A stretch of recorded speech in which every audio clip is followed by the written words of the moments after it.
to our session on designing healing spaces. I'm really very excited about this talk because, there's just so much thinking and planning and emotions and empathy and literally so much that goes in to create a space where you might have children who are sick, or where you might have children who might have to stay in a place for a very long time, like a home away from home, or autism and so many other things. So there's this is very close to the conversation we have, and that's why I was very excited when Terry, our board member, said that all of you could be here and talk with us, because this conference is all about conversations about improving quality of care. And what you do as architects and landscape designers and in real estate is think about how are you going to improve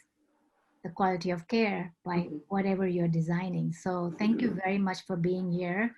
Or if you're new to this session, I'll just do a very quick introduction. I'm Purvi Shah.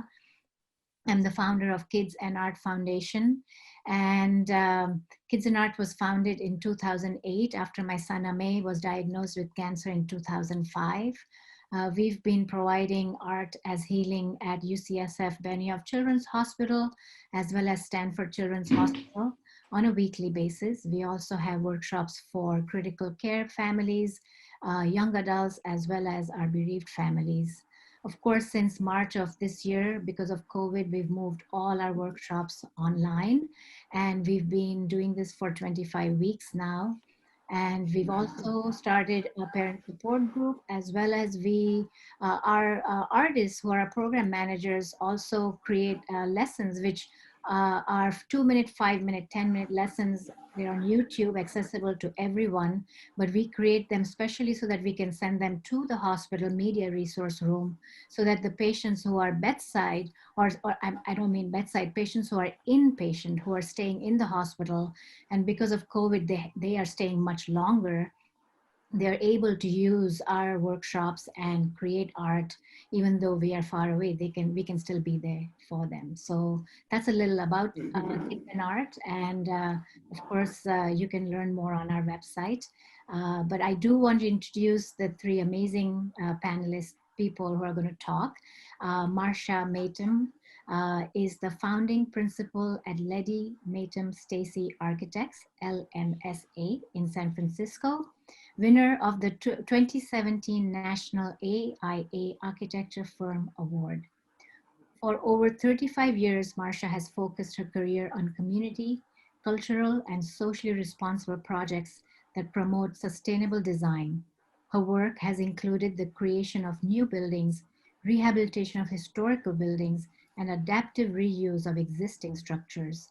Marsha is frequently invited juror and critique, and has lectured nationally on the topics of sustainable design and adaptive reuse.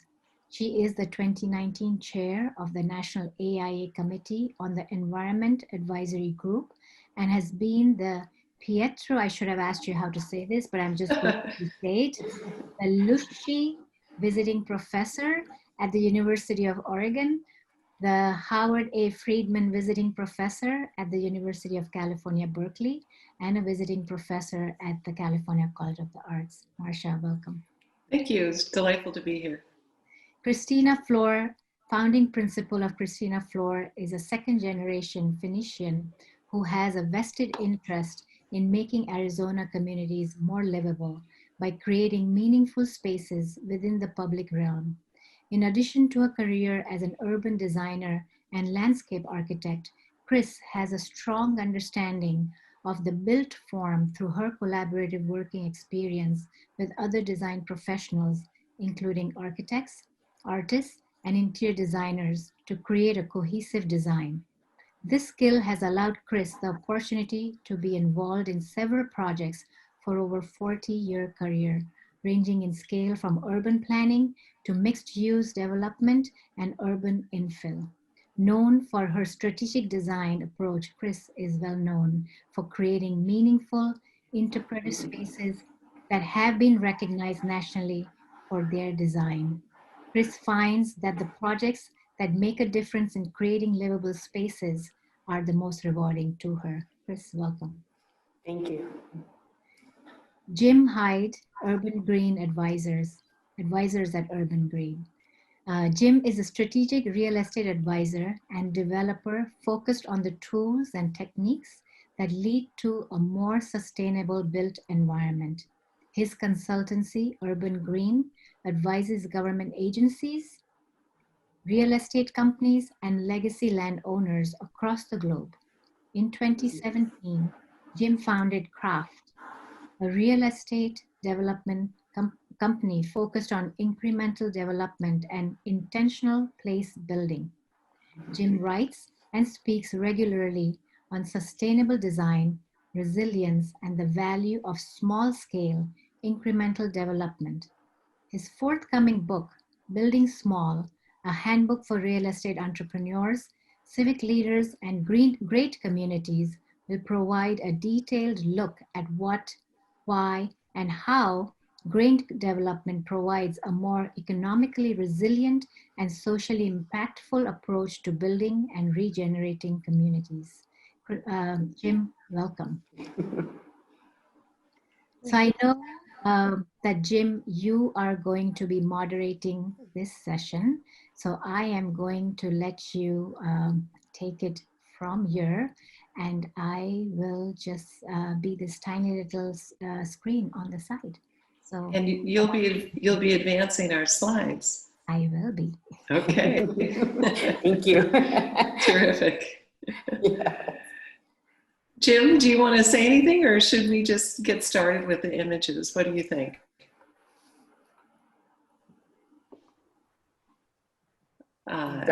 He's on mute. There we go. The only thing I'm going to say is I'm not Marsha Maytum, if that's what it says on my window there. I came in through your Zoom login, so apologies for that. Oh, that's okay. But no, I think you've got. I've seen the presentations. You've got a lot of great material to share. So let's just jump right into it, and then we've got some time for some questions and discussion after that. So Marsha, I think you're up first, right? Terrific, I am. Now you're Jim Hyde. Yeah, maybe I'm Jim. Yeah. There I am. Okay. There you go. Okay. Somebody fixed it. Thank you. So the real Jim Hyde show up. There we go. So, Purvi, why don't we go ahead and start the slide? And it's just a pleasure for all of us to be here. And oops, let's see. Can you? Yeah. Great. There we go. Great. Let me just get myself. Oops. Okay. Great. So why don't we go ahead and get started? And for some reason, my Zoom has just done something a little bit funny, but it always goes that way, doesn't it? So let me just get myself organized here. 1 second. There we go. All right, thank you so much. So it is really delightful to be here this afternoon, and we appreciate you inviting us to share some thoughts and really participate in this important conversation about art, health, and innovation. And as Purvi described, we're going to talk a bit about healing and well-being, and Kris and I are going to share two perspectives. I'll be talking about that subject in terms of the buildings, and then Kris is going to show some examples of how we accomplish that in the landscape. So a little bit about our firm, just to add on to what Purvi said. We're a 35-person firm in San Francisco and a diverse group of architects and designers, really united around the idea that architecture can help transform and create stronger communities, and also a belief that everyone deserves good design in our society. Next, please. We're focused on mission-driven design, and we have chosen to work in 3 areas: affordable and supportive housing, education, and community projects. Next. We're focused on 2 primary values in our firm. One, designing for a resilient future, and creating buildings that are leading the way towards living and learning and working in a carbon positive world. Really one of the major challenges that's going to be ahead for us in the coming decades. Next, and the second value that we really work on in our firm is designing for social equity. We believe that architecture really is a social justice issue, and that we have a critical role to play in building stronger communities and providing dignified and inspiring environments for everyone. Next. So we really think that architecture in the 21st century must deeply embrace the natural world and promote a healthy, just, and regenerative future for everyone. There are deep connections between humans and nature, and of course that goes to health and well-being. So one of the things we talk a lot about is biophilic design, which is this really profound connection between people and nature, and how we can enhance that in the way that we design in buildings, and as Kris will talk about, in landscape. Biophilic design can reduce stress, improve cognitive function and creativity, improve well-being, and also expedite healing. The connections to daylight and nature have proven positive impacts on psychological and physiological health and well-being. And there have been multiple studies over the year that show that there's a significant reduction in the length of stay at hospitals when patients are, with more access to daylight and connections to nature than those who are not. So go to the next one, that's right. So I'm gonna just share with you 3 examples briefly about how we've approached this idea of health and well-being in the design of our projects. And so for many of you, you probably may be familiar with Family House, which is founded by a nonprofit organization in San Francisco in 1981 to serve families whose children are being treated at the UCSF Children's Hospital. And so when the Children's Hospital moved to Mission Bay, the Family House had to move too. So we helped them create a new facility that provides temporary housing for 80 families with seriously ill children. And one of the things that's been really interesting is we did work with Kids&Art in the early days of this project, and they were really helpful in understanding how art can be integrated into this building. Next, please. So here's the entry to the facility, and if you go to the next one, you'll see the lively space. This is just a place for kids and families to be together, sometimes for very long periods of time, sometimes months and even years. And it's a place for a family to find solace and comfort, and also to provide support and receive support from other families going through the same stressful situation with ill children. Next, please. So this is the mural that Kids&Art helped coordinate, and it's a mural in the lobby by Brendan Murphy, and it really sets the tone for this place being a really lovely, engaging, and happy place to be for families during this stressful time. Next, please. The idea of the project, although 80 units seems like a lot, on each floor, the project is divided into much smaller scaled neighborhoods. And each of the collection of rooms share access to a communal kitchen and dining room and play space for families to get together, and for siblings to spend time with other kids, and for families to receive support from other family members going through the same types of situations at the Children's Hospital in San Francisco. We helped design the rooms with input from the different members of the staff, and also people who had been part of the Family House program, and really designed for flexibility and abundant natural daylight, healthy building materials, just really a pleasant place to be during this stressful time. Next, please. And it's really just about being a safe haven and a welcoming home for these families during this time of stress, and really creating a healthy indoor environment, particularly important for people with compromised immune systems, and just that strong connection to nature and health and well-being, to support health and well-being. Next, please. The second project is a little bit different scale and purpose. It's Sweetwater Spectrum Community in Sonoma. And this is a new housing model for adults with autism. And this is another public health crisis. Autism is the fastest growing developmental disability in the US, impacting 1 in 45 children right now in the country. And over the next decade, over 500,000 children with autism will grow to be adults. And the big question is, where will that child live?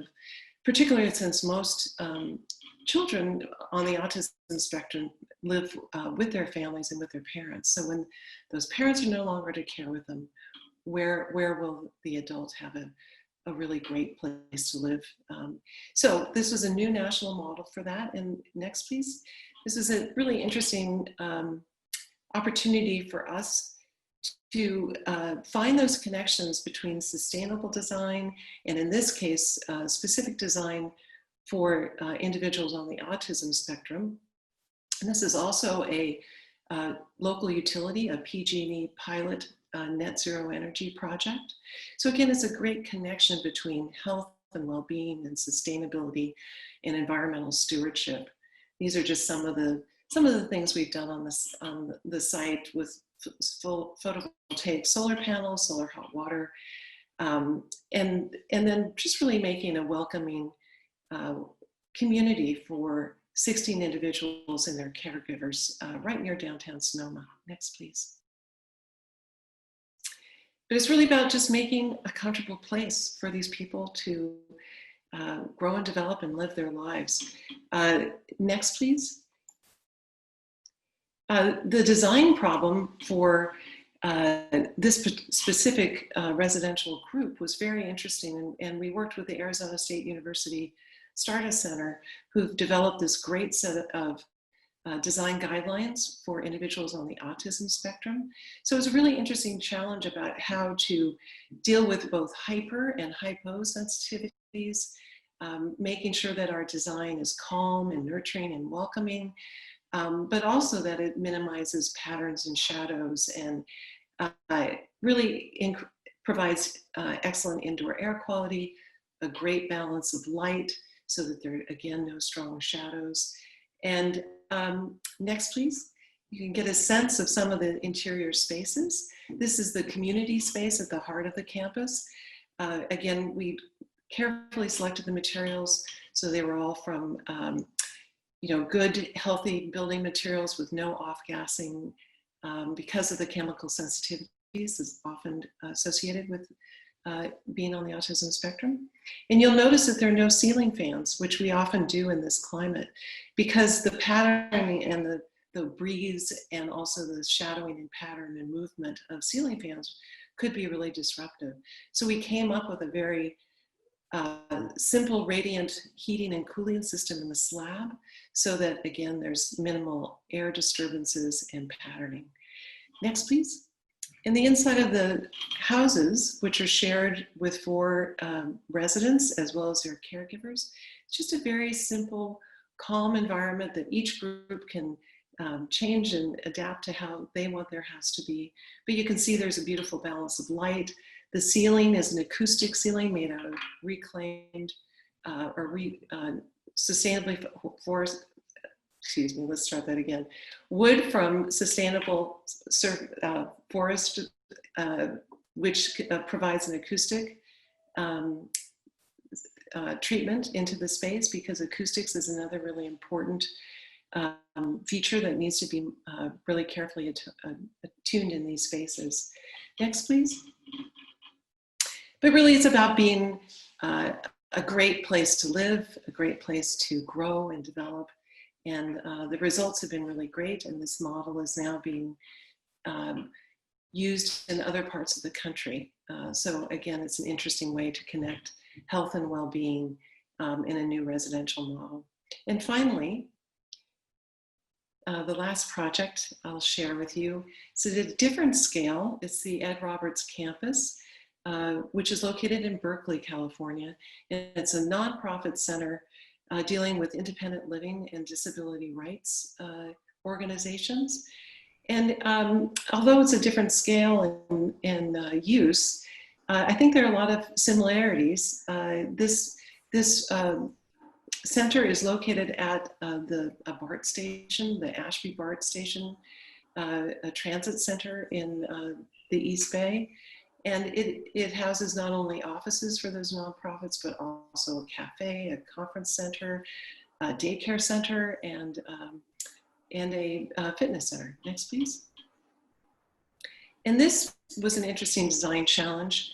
Again, creating an environment that really welcomes people of all abilities. And again, a great opportunity to work on the design of working with sustainable design strategies as well as universal design strategies, so that everything in the space is welcoming for people of all abilities. I think Kris will talk a little bit in one of her projects about the interesting challenge of design for people with sight impairments, and that was one of our challenges here too. We had people of a diverse range of visual and auditory and mobility and cognitive abilities to design for and make sure that this place was, again, universally accessible and welcoming to everyone. And again, always with that mind having great connections to nature, a balance of daylight. Next, please. And flexible spaces that can be used in a number of ways. This is the atrium space, which is really just a gathering space and a community hub for people coming and going to the transit center. And next, please. But it's become a beloved community space. There are now weddings there. There are international conferences held there. There's even an opera and a symphony performances happening there. So again, these spaces serve their purpose and are designed with great sensitivity to these needs, but universal design is just great design for everyone and can give back so much to the community. Next, please. And so that's a little tour of 3 projects, 3 examples of how health and well-being and sustainable design and universal design can be woven together into environments that serve our communities. Kris, why don't you take it away? Okay, thank you, Marsha. So I'm Kris Floor. Sorry, Kris, before you start, I just need to check that something is wrong here with the presentation. Give me a second. Uh-oh.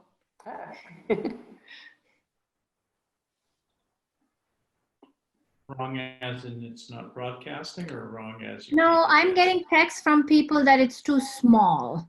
So I just want to make sure that I'm not doing something wrong on my end. So just if you don't mind, let's give it a second try, right? Okay, sounds good.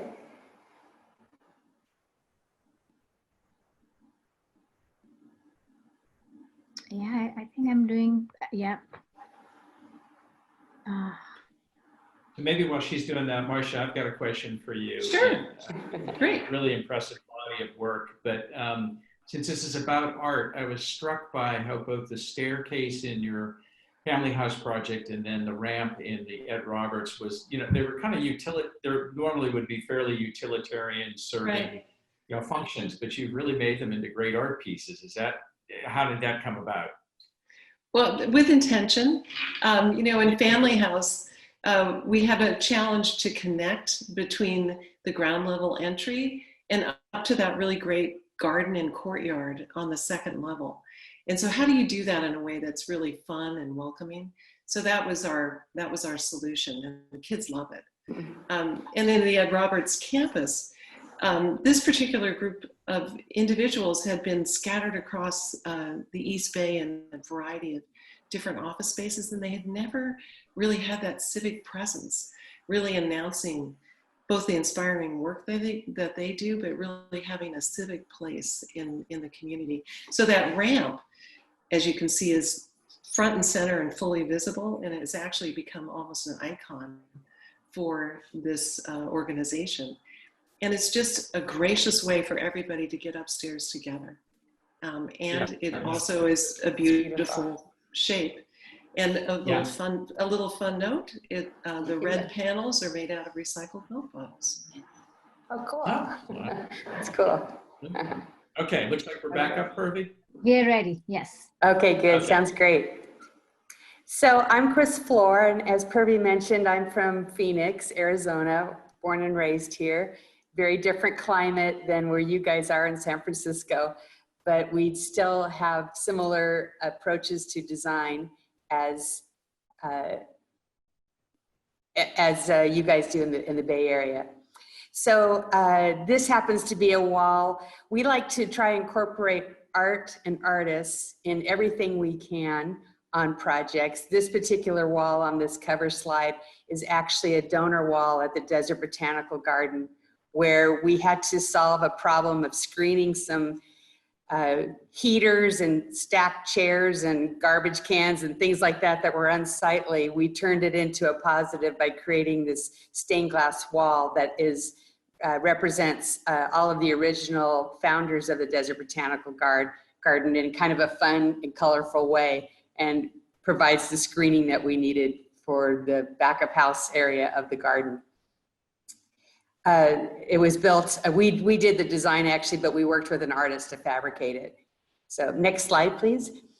And we work on a number of different kinds of projects. As Purvi mentioned, we do a lot of mixed use and large development projects, but we also do a lot of projects like trailheads into our mountain preserve that surrounds our valley, as well as specialty gardens like we're going to talk about today. I've got 3 or 4 gardens to kind of talk about, or landscapes to talk about. So we try to do in some of these special projects, we try to come up with ideas and concepts that we can take back to the larger projects so that the whole population can benefit from the design. We'd like to try to think of outdoor spaces being the outdoor living room for all of our community. And as Marsha mentioned, it is the social equalizer, our exterior spaces. It really becomes the ground where everybody has an equal voice. So the first project I'd like to talk about is the Banner Regional Medical Center. And this is not a great photo, but this is what it looked like, the garden looked like when we were asked to provide a new vision.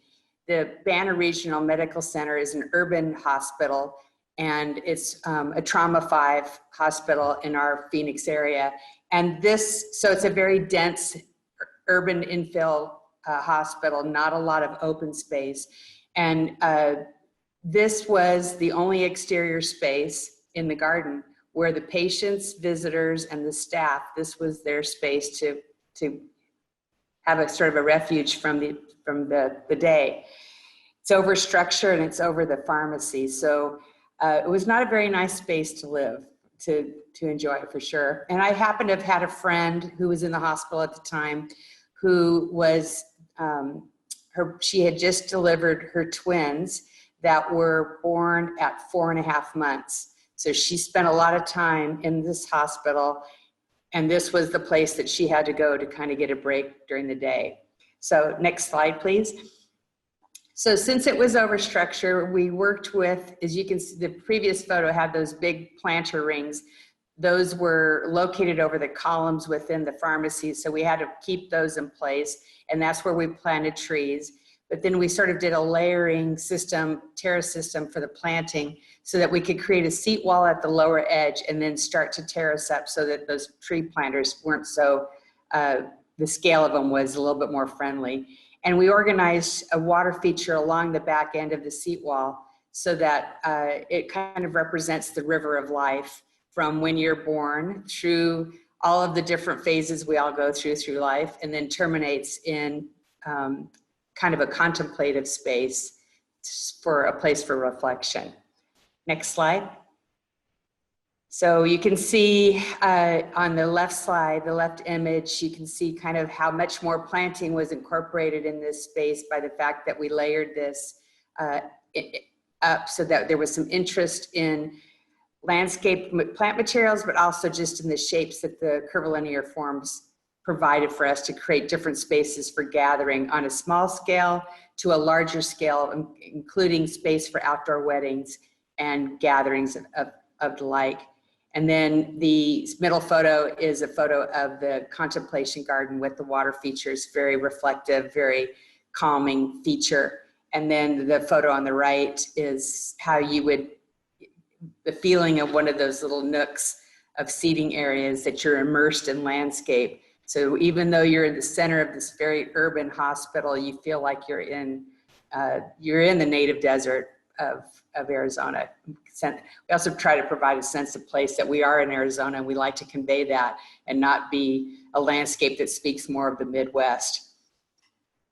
Next slide, please. We worked with an artist, her name's Joan Barron. She's a clay artist, and each of the columns, there were 10 columns in the space, and originally they were painted black, and she covered them in tile. Some of them are a lot of them are handmade that she made. Some of them are off the shelf tile, but a lot of them are also tiles that she did a project with children to create tiles for this particular garden. And each of the columns has a different story to them.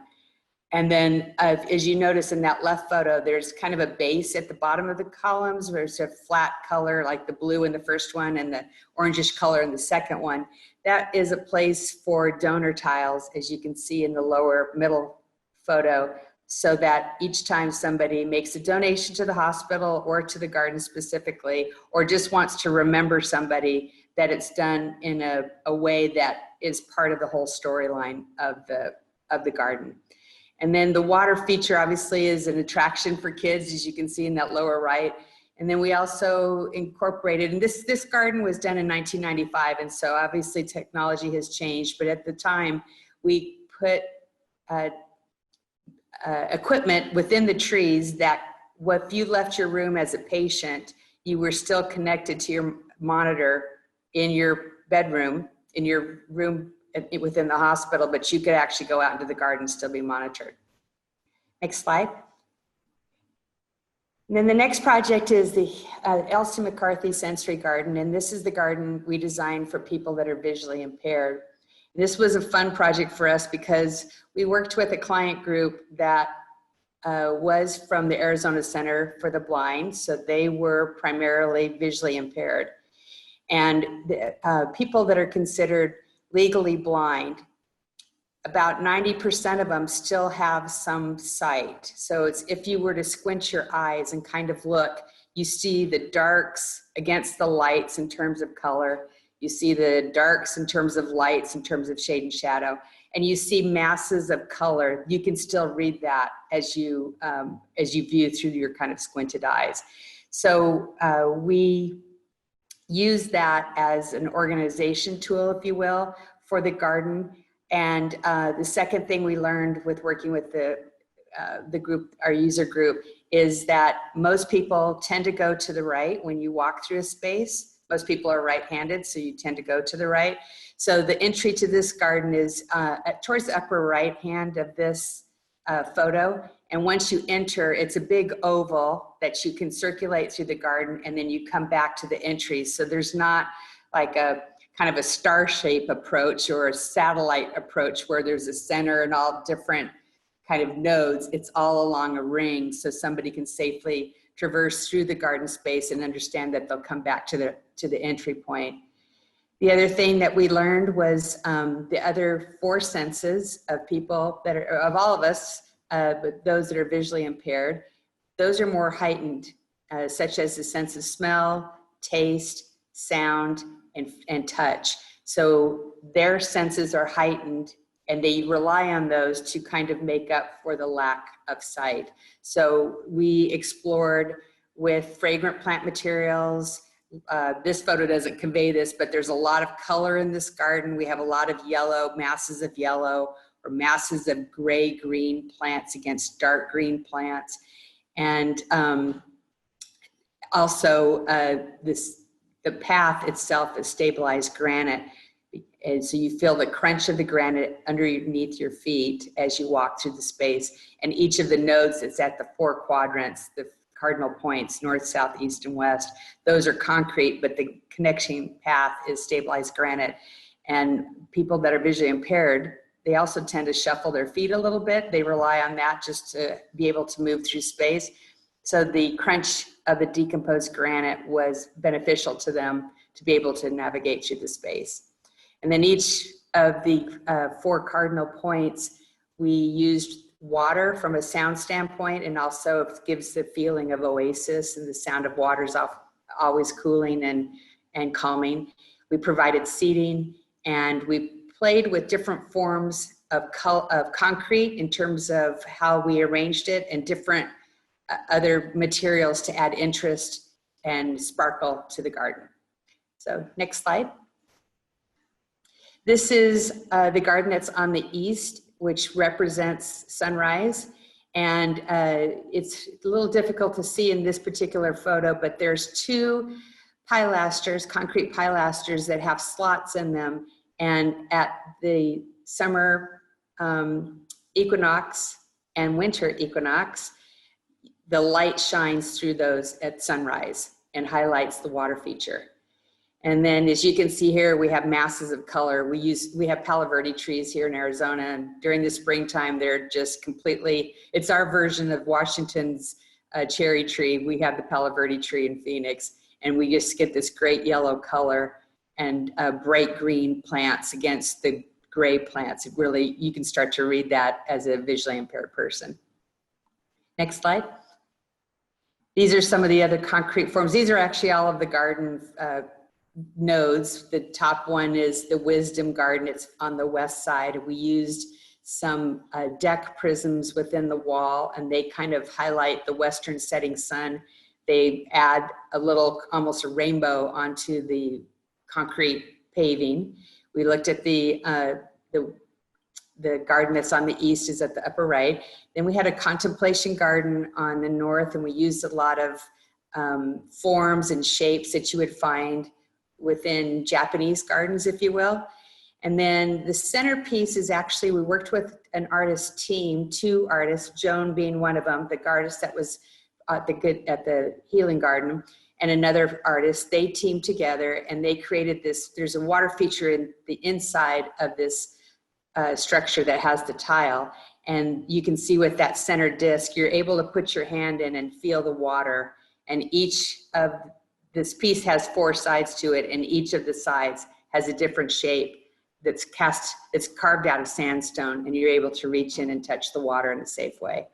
And then the centerpiece is actually, Elsie McCarthy was a chemist, and she didn't have any families, so she donated the funding for this garden to the city of Glendale. And so in her honor, her favorite thing were roses. So the pattern, the concrete pattern is rose leaves, and the center water feature is actually the donation plaque that talks about her, Elsie McCarthy, in the form of words, not necessarily donated by Elsie McCarthy, but it talks about words that were used as inspiration for this garden. Next slide. So the donation plaque, actually, you can see, is the 3rd photo from the left, and we made it into a flower form, so it's also a water feature. You can see the deck prisms in the left-hand photo, and you can see the slots in the middle of the second photo that highlight that water feature. And then the last photo is a finger labyrinth, which labyrinths always lead you towards the center. It's different than a maze. And you guys have a labyrinth at the Trinity Cathedral in San Francisco that you can walk, but this is one that you would actually use your finger. And labyrinths are a symbol of all sorts of different cultures around the world.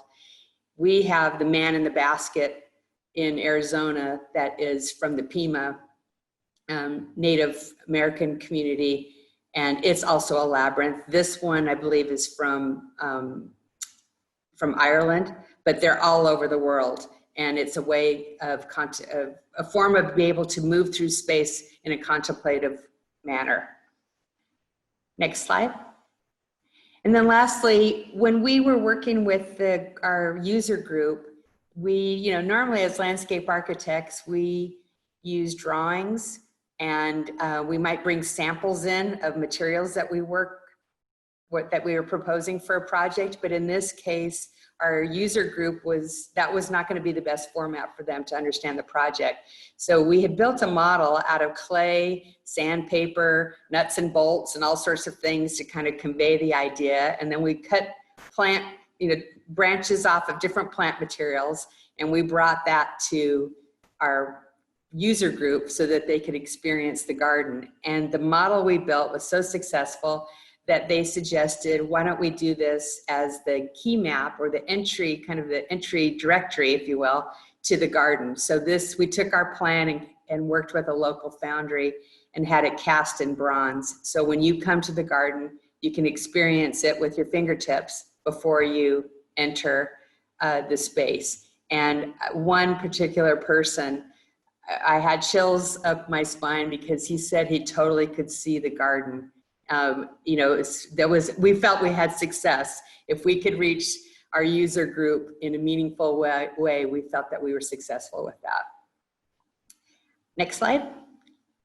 So the next project I'd like to talk about is one we did for Tgen, Translational Genomics, which is in our downtown area of Phoenix. We have a large bioscience campus with that shares with private industry for sure, and as well as Arizona State University, University of Arizona, and Northern Arizona University. They all have a presence in our downtown Phoenix area. So Tgen was one of the first players in the downtown.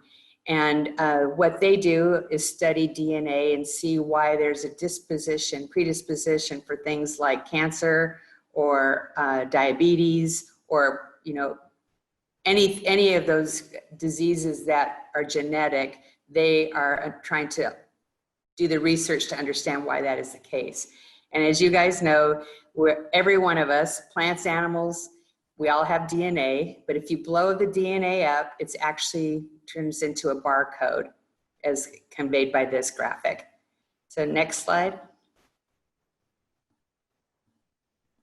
So you see the DNA helix on the left. Then you see the barcode. As you blow it up, it becomes that barcode, which that's an actual photo of a DNA barcode. And then if you blow that up further, then it becomes a dot pattern. And so we thought, and again, this is an older project. This is probably in the mid-2000s. Research has definitely advanced since then, but we still have the DNA helix barcode and the dot pattern. You can see a butterfly down below. That's the DNA pattern for that particular butterfly. We still have those as, that's a constant.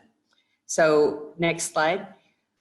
We took those ideas and we used them to kind of convey what was happening in the building on the plaza development and in the landscape.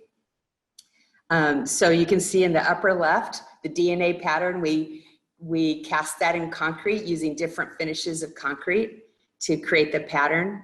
And then in the middle slide, you still see a piece of the DNA, but you also in the background see saguaros and golden barrels. And the same on the right-hand photo. We placed those in the same pattern as the dot pattern. We kind of took the barcode and used that as our organizing element to lay out the plant palette and the planting concept for the project.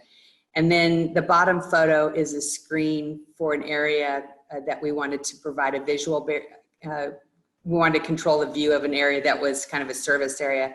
So we took the dot pattern and created this metal screen using the perforations to kind of create this the barcode and the dot pattern that you see in the DNA.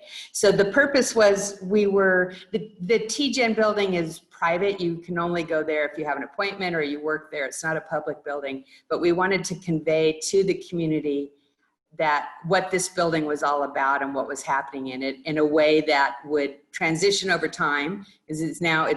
This was done in 2004 and we're now at 2020, and it's you know, has weathered over the years in terms of still conveys the idea of what's happening in the building, even though the research in the building has transitioned so much further than what it was back in 2004. So, and then the last project, next slide, that I would like to talk about is a project that I'm currently working on with a group from the Urban Land Institute, ULI. We have a subcommittee called ULI 2D, and it's a pilot program that is starting in Arizona, in Phoenix, or actually in Mesa, and eventually it'll become nationwide, but this is the pilot program.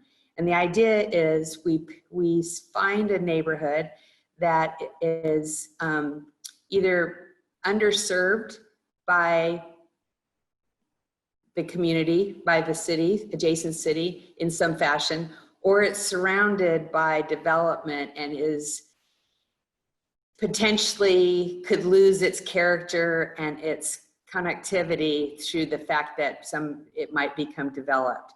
So we want to support those neighborhoods to keep them as they are, rather than having them transition. You know, it's good to do gentrification in a lot of ways, but sometimes it's good to keep what's historical within your community. So this particular neighborhood is the Guerrero Park neighborhood. Pedro Guerrero was actually a very forward-thinking person. He lived from the early 1900s till the mid 1980s, and he started Rosarita beans. So if you're familiar with that, that's where it comes from this neighborhood. He was making beans in the 1930s and in his kitchen at home, and his adjacent neighbors were asking him to make them for him so that they could freeze them in their freezer and have them for a while. So he's kind of a local celebrity. But the photo on the right, or the aerial on the right, kind of shows the pink dots are where the murals were proposed. The park in the center, we have a long wall that's on the west side of the park that was a mural program where we invited the community, and I've got a couple photos. But the purple area and the yellow area are two factions of people that live within this neighborhood. The purple area is primarily Hispanic, and the yellow area is primarily Mormon, because there's actually a Mormon LDS church that's on the south side of the park. And there was this side of the tracks and that side of the tracks. So we chose this neighborhood with the murals to kind of unify the neighborhood and make it one whole neighborhood. And the other reason we chose this neighborhood is there was transition, you know, starting to see graffiti. This is a neighborhood that's on the lower income side, if you will. And so there was opportunities, a lot of blank walls that could benefit from some life. So we had an RFP out and hired 15 artists and paired them with residents, and also hired artists within the community and paired them with more professional art muralists. So, you know, you have different levels of muralists. You have those that have been doing it for a while and have made their living that way. And then you have those that are, you know, in high school and starting out doing their murals. And so we paired them together so that they could benefit from each other's experiences. So the next photo shows we had a paint day. The next slide. We had a paint day, and we had 250 people come between the community and some ULI members, but it was primarily community. We were expecting 100 people. We had 250 people come. We had food trucks, you know, to support the event. We had music, and it was fun. But at the end, we had to order pizzas because we ran out of food, which is a good thing. It means it was successful. But we paired, the person on the upper right is Lucretia, and she's a professional muralist. And then she worked with, each of the artists worked with community members, young and old. There's a photo of a baby actually painting, his parents holding him. But everybody participated and created this. We had a paint can, we had all of the materials were donated. We didn't have to buy anything. We worked with our community partners within ULI to provide services. Like we had extension cords, we had scissor lifts, we had everything we needed from a construction company that donated. So it was definitely a great effort and community effort by all. And we finished it in November of 2019. Then each of the artists were going to work with the specific residents that they were assigned to. And then this year, we were planning on November 9, 2020 for Art Walk. And we're keeping our fingers crossed, but with COVID, we're not sure that's gonna happen. We might do it as a virtual parade, but at some point we'll do an art walk and invite everybody back and see how the murals turned out. So this was exciting because there's no development. This was supporting a neighborhood to make sure that they stayed connected and that they do have a sense of pride for their neighborhood, to help them support that and protect their identity within the downtown Mesa. And with that, I think that concludes my presentation portion of the presentation. Thank you. Thank you, Kris. When I'm looking at this picture, we all look a lot younger in this. It's supposed to be old. We are. Perfect. We only have 2 minutes, right? We have the stage until 5 p.m. Is that correct? Oh, yeah, we went long. Yeah. So anyway, so let's do a few questions. Sorry, I'm not seeing sorry. I was just saying I was mute that we do have a break room after this, so you're welcome to go over. That's what I had told Marsha. So yeah, don't worry. Okay. But I'm not seeing anything in the Q&A, so let's just jump right into this for a minute, and then if something pops up, that'll be great. And the question I have related to 2 kind of aspects of how you go about your design, and one is research and the other is user-based. So obviously you're dealing in most of these projects, there's a very unique user base that you're trying to address and provide comfort or inspiration for. And on the other hand, a lot of this is you're drawing on science, both in terms of the design, but also hopefully advancing science by what you've built and whether it's working or not. So starting with the science side of it, where do you do your research? How do you get your research information for your designs? And then is there any post-occupancy partnerships going on after this to see how they're actually performing based on what you thought? I could start with that. That is a really important part of what we try to do. We are a small firm. We don't have a research and development or sustainability. We embed that into our design team. So we do what we call guerrilla post-occupancy oftentimes. So I think that is a really important thing to understand how it's working. On Sweetwater Spectrum in Sonoma, the community for adults with autism, they actually were able to partner with graduate students, I believe from UC Berkeley, to do a more detailed post-occupancy analysis. Because we're doing a model project, they really wanted to understand how that model, both from a financial side as well as the physical environmental side, was working, and also the social developmental side. So that was a very interesting, more robust approach. But on Ed Roberts' campus, for example, we did some testing afterwards to confirm the indoor air quality, because that was such an important item for a lot of the individuals who had offices there because of chemical sensitivities.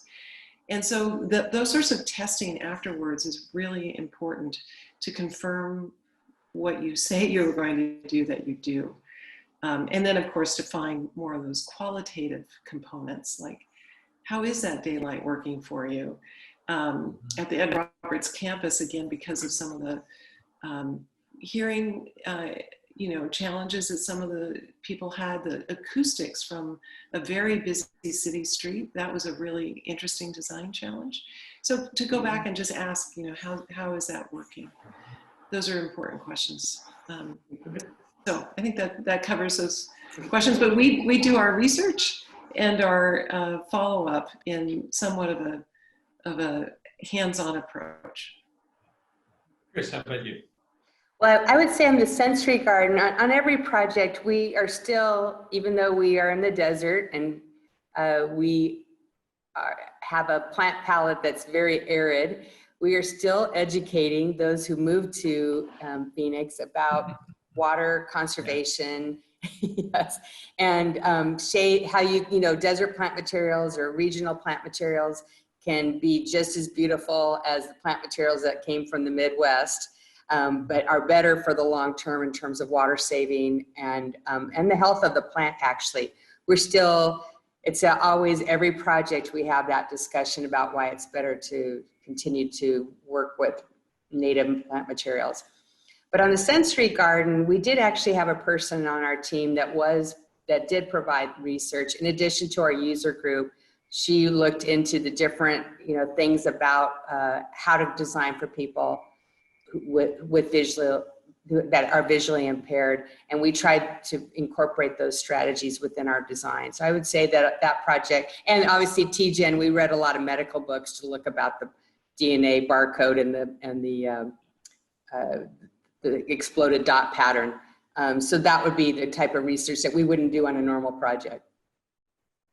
Right, and then you told a great story about you know, the kind of the win-win moment when the individual said he could see the garden. So again, I think users probably play an important part in your design. But how do you structure that? Is it anecdotal? Is it, do you set up for these special projects a core group that you're working with all throughout it? And maybe share an example of something that came from a user group that you might not have even thought of, maybe, you know, kind of the value of it.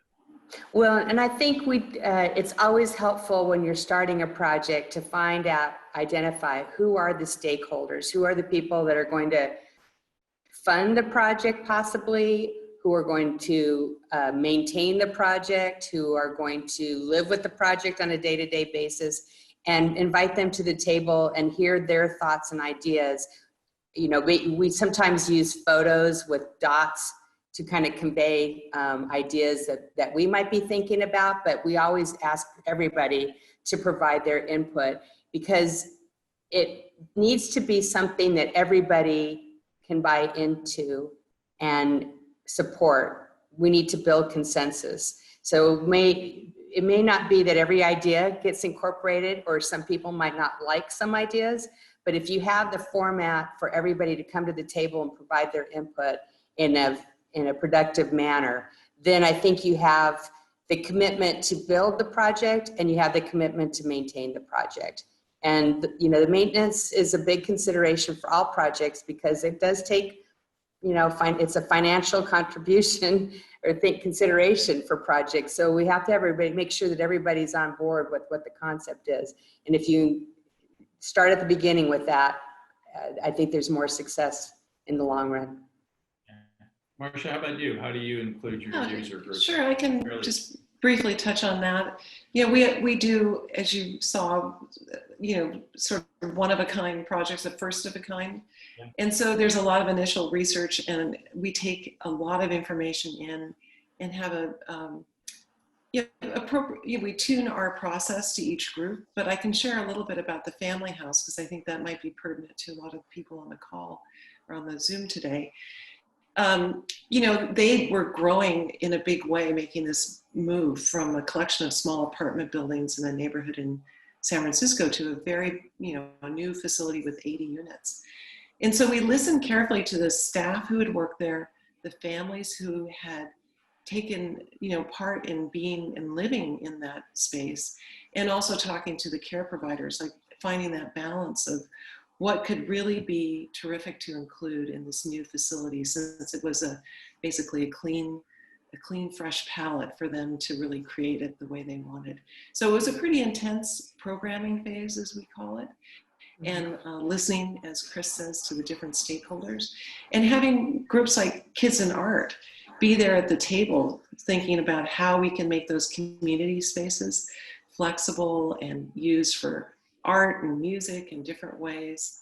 And one final example was talking to the women and the families who had been in that situation, this incredibly, you know, stressful situation for any family.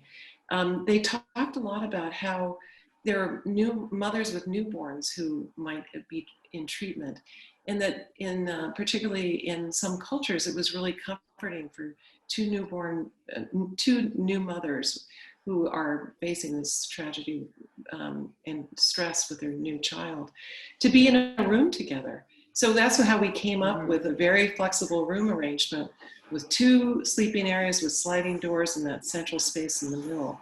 So that works, for example, for 2 new mothers who might want to have that bonding, as well as a family with a sibling who can be a little bit noisier and try to have a normal life in one room, while maybe the one who's just gone through a treatment and needs to be quiet, they can close that room off, but there's still a shared family space.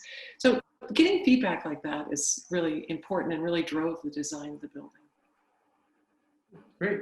Well, I see we have 1 minute left, and I think everybody, I'm not seeing any new questions, so I think we are done for the day. Great, great. I don't know if you guys, Marsha and Kris, you can see the comments. It's hard to both present and read, but I can all share very the favorable. I We can really share love the the comment. project a lot. So thanks for all that. Thanks to anybody that's out there and joined us. And we'll look forward to more great work from both of you. Thank you all Thank you. so much. Not sure if you can hear me, but yeah, so I do want to share the comments. It says, great designs, thank you. Courtney said, what a fabulous mural. I used to live in Mesa. Would have loved to have that in my neighborhood. The mural project rocks. The collaboration is impressive. Amazing designs. I think that was for when you were talking, Marsha, thoughtful and full of intention. Thank you for designing these spaces. I think everyone's just amazed. Yep, inspired, great designs. There's just a lot of,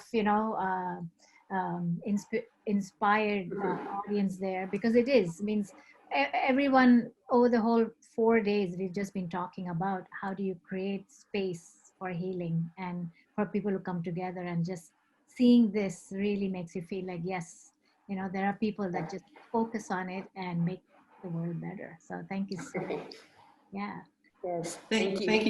Thank you. And thank you for the good work that your group does. It's really Definitely. important. Yes, We appreciate definitely. you taking the time and coming and participating here. So thank you all. Thank you. Okay. Thank Have you. a good evening. Hi, I'm Sejal and I used to be a volunteer with Kids&Art Foundation. I'm now the operations manager here at Kids&Art.